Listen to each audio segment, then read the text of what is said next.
I'm not the kind of guy who scares easily.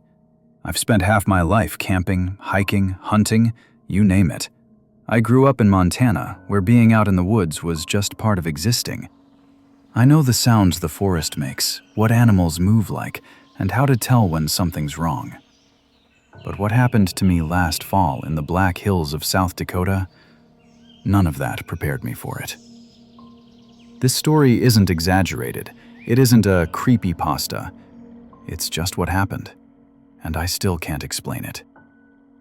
I had a week off work in mid-October, and I wanted to spend it alone on the Black Elk Trail. It's a lesser-known loop off the main Centennial Trail, about 70 miles of rough, unmarked forest, steep ridges, and old mining routes. Perfect solitude. My plan was simple. Park my truck at a trailhead near Keystone, hike the full loop solo over 8 or 9 days, then end up back where I started. I packed light but smart. Tent, stove, rifle, GPS beacon, extra socks, the usual. The first few days went perfectly. The weather was crisp, the nights were quiet except for wind moving through the pines. Every morning I woke up to that soft blue fog hanging between the trees, made some instant coffee, and kept moving. I only saw 2 other people the whole time, both heading in the opposite direction. It was the 4th night when things changed. I'd made camp a few miles off trail, next to a shallow stream. The sun had just dipped behind the ridge, and I was cooking some dehydrated chili when I heard something that made my skin crawl. It was faint, distant, but clear enough to recognize. Whistling. 2 notes, high and then low. At first, I thought maybe it was another hiker somewhere nearby, but there were no other camps around. I checked the GPS. I was miles from any road or marked trail. The whistling stopped after maybe 10 seconds. I figured it was the wind or a bird and brushed it off. Then, around midnight, it started again. Same 2 notes, same direction, from the woods to the north. I unzipped the tent and shined my flashlight around. Nothing but trees and fog. I didn't sleep much that night. The next morning, I packed up and started moving fast. I told myself I'd camp somewhere closer to the main trail. A few hours in, I stopped to rest and realized my multi-tool was missing. I always keep it in the same pocket of my pack, clipped to the zipper. Gone. Later that afternoon, I reached for my lighter. Also gone. Then I noticed one of my extra socks missing from the line I'd hung on my pack to dry. I started feeling that creeping anxiety, the kind that gets under your skin and doesn't go away. I checked my gear over and over, convinced I'd just misplaced things. But deep down, I knew I hadn't. Someone, or something, had been in my camp. That night, I set up camp near a rocky outcrop. It gave me some elevation and a decent view of the woods below. I built a small fire and kept my rifle within arm's reach. The forest was quiet. Too quiet. Not even crickets. Around midnight, I heard a branch snap. I froze. Then came slow, deliberate footsteps, crunching leaves one at a time, circling the edge of my firelight. I shouted, "Who's out there?" No answer. The footsteps stopped. I held the rifle, waiting, every muscle in my body tensed. Then, from just beyond the firelight, I saw it. A pale shape between the trees. It looked like a person, but wrong. Too tall, too thin, and it was standing perfectly still. I raised my flashlight, but the moment the beam hit the trees, it was gone. I didn't sleep at all that night. I sat there until sunrise, staring at the edge of the clearing. The next morning, I decided to head back toward civilization. I didn't care about finishing the loop anymore. About an hour into the hike, I started noticing something weird on the ground. Small piles of stones, each one perfectly stacked 3 high, sitting right in the middle of the trail. They weren't there the day before. Every few hundred feet, another pile. At first, I thought they might have been left by another hiker, but then I saw something that made me stop cold. One of the piles wasn't made of stones at all. It was made of teeth. Small, yellowed teeth. Animal, maybe, but I didn't stick around to find out. That's when I heard it again. The whistle. This time, it was closer. By the 6th day, I hadn't eaten a proper meal in 2 days. I was moving fast, trying to get back to my truck before dark. The forest felt wrong. The trees all looked the same, and I kept losing my bearings even though I was following the GPS. That afternoon, it started raining. I pulled my hood tight and kept going until I saw something ahead on the trail. A tarp. At first, I thought it was a campsite, but when I got closer, I realized it was my tarp. The same one I'd packed up 2 days ago. It was spread out neatly across the ground, with my missing multi-tool sitting in the middle. That's when I saw movement. A shape slipping behind a tree about 30 feet away. I didn't wait. I bolted down the trail, heart pounding, rain blurring everything. I could hear footsteps behind me, light and fast. Not running, following. The forest started to thin, and for a second I thought I was safe. Then I glanced over my shoulder. Something was standing at the edge of the trees. Tall, pale, no clothes, no face. Just a smooth, blank shape where the head should have been. And it was tilting, side to side, slow and deliberate. Then it raised one arm, impossibly long, and pressed a finger where its mouth should have been. Silence. The next thing I remember is stumbling out of the woods and collapsing on the trailhead road. I must have passed out, because when I woke up it was early morning. My truck was still there, frost on the windshield. I got in, locked the doors, and drove until I saw another person.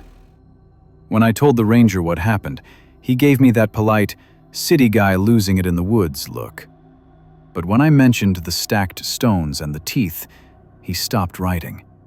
He said, "You were off the Black Elk Loop, right?" I nodded. He sighed. "We've had a few odd reports from hikers around there lately. Strange noises, missing gear. We've checked it out, but we never find anything." He told me to take a few days, get some rest. I did, but the nightmares haven't stopped since. That was a year ago. I haven't been camping since. I tried once, packed the truck, drove out to the Bitterroots, but I couldn't do it.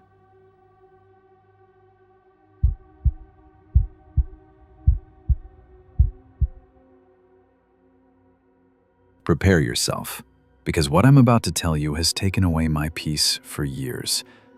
I'm not sharing this for attention. I just need to get it out, because I can't tell anyone in person. This all started back in 2022. I had just bought my first home, a modest 2-story cabin-style place on the edge of a small Oregon town called Timberline Ridge. If you drive 15 minutes past Main Street, the houses thin out until you hit the tree line, and from there it's just miles of deep forest. My property literally backs up to that forest, dense, endless, silent. I loved it at first. I work remotely as a web designer, and I liked the idea of having peace and quiet. My nearest neighbor, an older guy named Rick, lived about half a mile down the gravel road. He warned me when I moved in. "You'll hear things out there you can't explain. Don't go looking for them." I laughed it off. Winter started off peacefully.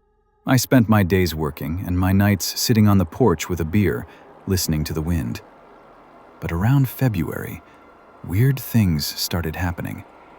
One morning, I went out to start my truck and noticed a small wooden figurine sitting on my hood. It was carved from some kind of dark bark, shaped like a human figure with no face. I figured it was some kind of joke, maybe a kid from down the road trying to mess with the new guy. I tossed it into the trash and didn't think much of it. But 2 days later, there was another one. This time it was sitting on the step of my front porch, perfectly centered like someone had measured it. I checked my security camera. Nothing. The footage skipped from 1:13 a.m. to 1:46 a.m., like it had glitched. I'd installed that system myself. It doesn't glitch. That night I left the porch light on. I even slept on the couch facing the front window. Around 2 a.m., I woke up without knowing why, just that feeling you get when something's off. The porch light was flickering, and for a second I thought I saw movement near the tree line. Just a shadow crossing between the pines.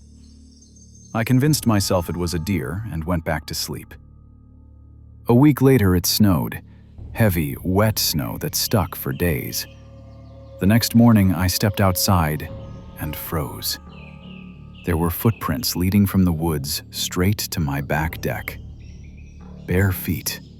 No shoes, no socks, just the outline of toes pressed into the snow. The prints stopped at my back door and then turned around, heading back into the trees. They were smaller than mine, maybe a woman's or a teenager's. But who the hell walks barefoot through snow in sub-zero weather? I called Rick. He came over, took one look, and said, Don't follow them.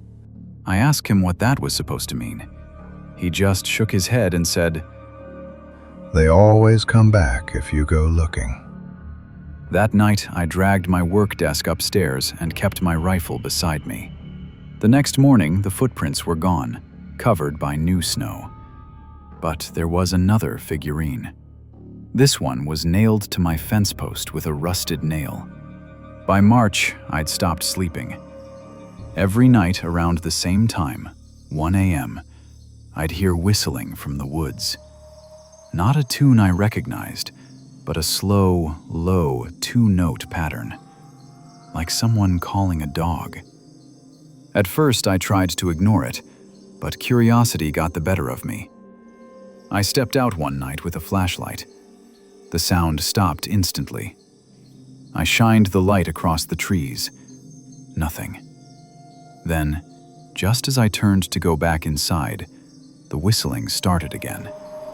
This time closer. I ran inside, locked the doors, and shut every curtain in the house. I didn't sleep that night, or the next one. Finally, after 3 nights of it, I called the sheriff's office. They sent a deputy, a guy named Carter, to check it out. He walked the property, looked at the fence, checked the woods for signs of anyone camping. He found nothing. "You sure it's not some animal?" he asked. "Animals don't whistle," I said. He gave me a polite smile and said he'd file a report, but there wasn't much else they could do. That night, I sat in my living room with every light off, rifle in my lap. I was determined to see whatever it was. At exactly 1:17 a.m., the whistling began again. But this time, it was coming from inside the tree line, maybe 30 feet out. I raised my rifle, aiming at the dark. Then, something stepped forward. It was a person, or at least it looked like one. Completely naked, skin pale gray under the porch light. It was thin, almost skeletal, and it moved in this jerky, unnatural way, like every joint was bending wrong. I froze. The thing tilted its head at me, then let out that same two-note whistle. But this time, I could see its mouth barely opened when it did. The sound didn't match the movement. It was like the whistle was coming from somewhere else. I fired a shot. The flash blinded me for a second, and when I looked again, it was gone. The next morning, I found the bullet lodged in a tree trunk about 20 yards out, but there were steps in the snow leading deeper into the forest. I called Rick. He came with his hunting rifle. Against my better judgment, we followed the trail. It went on for maybe half a mile before ending at a small clearing. There, in the center, was something that made my stomach drop. Dozens of those same carved figurines were hanging from the branches with pieces of string.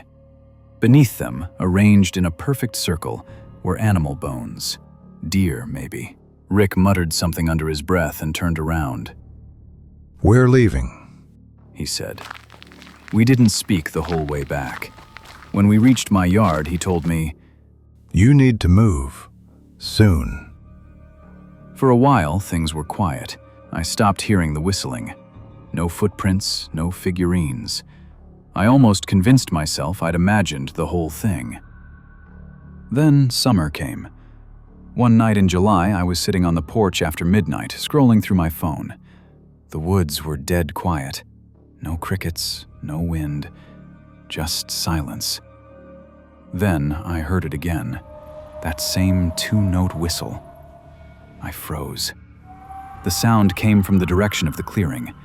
I went inside, locked every door, turned off the lights, and waited. The whistling continued for maybe 5 minutes before stopping. When I finally got the nerve to peek out the window, I saw movement near the edge of my property.